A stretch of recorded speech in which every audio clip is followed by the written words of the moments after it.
നമസ്കാരം, press live ന്യൂസിലേക്ക് സ്വാഗതം. Bigg Boss Malayalam reality show 6ാം സീസൺ നിരവധി പ്രത്യേകതകളുള്ളതാണ്. അതിൽ പ്രധാനപ്പെട്ടതാണ് പവർ റൂം. പവർ റൂമിലുള്ളവരാണ് സർവാധികാരികൾ.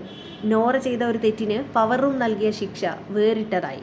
ഹൗസിൽ മത്സരാർത്ഥികൾ ചെയ്ത ഓരോ തെറ്റുകൾക്കും പവർ റൂം ശിക്ഷ നൽകുന്ന ഒരു പതിവുണ്ട്. നോറ ഉറങ്ങിപ്പോയതിനും ശിക്ഷ നൽകാൻ തീരുമാനമെടുത്തു. കിലുക്കത്തിലെ രേവതി ചെയ്തതുപോലെ ഹൗസിൽ നോറ പെരുമാറണം എന്നായിരുന്നു നിർദ്ദേശം. എന്നാൽ എങ്ങനെയാണ് രേവതി ചെയ്തതെന്ന് തനിക്ക് അറിയില്ല എന്നായിരുന്നു നോറ പവർ റൂം അംഗങ്ങളോട് തുടക്കത്തിൽ വാദിച്ചത്. നോറയെ അവസര പഠിപ്പിക്കുമെന്ന് പവർ ടീം വ്യക്തമാക്കി. ഒടുവിൽ നോറ ശിക്ഷ ഏറ്റെടുത്തു. രേവതിയെപ്പോലെ പെരുമാറിയ നോറ തനിക്ക് പറയാനുള്ള കാര്യങ്ങൾ മറ്റു മത്സരാർത്ഥികളോട് വ്യക്തമാക്കാനും ആ അവസരം സമർത്ഥമായി ഉപയോഗിച്ചു. പവർ റൂമിലുള്ളവരെയും വിമർശിക്കാൻ നോറ തൻ്റെ അവസരം ഉപയോഗിച്ചു. എന്തായാലും രസകരമായി ശിക്ഷ ഏറ്റെടുത്തതിനെ തുടർന്ന് സംഭവങ്ങൾ മികച്ചതായി.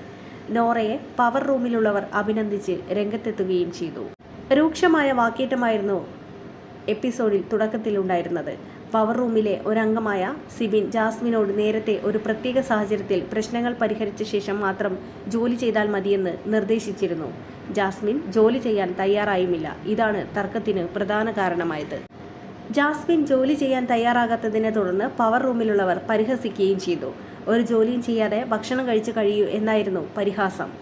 കൂടുതൽ തർക്കത്തിലേക്ക് നയിക്കുകയായിരുന്നു അത്.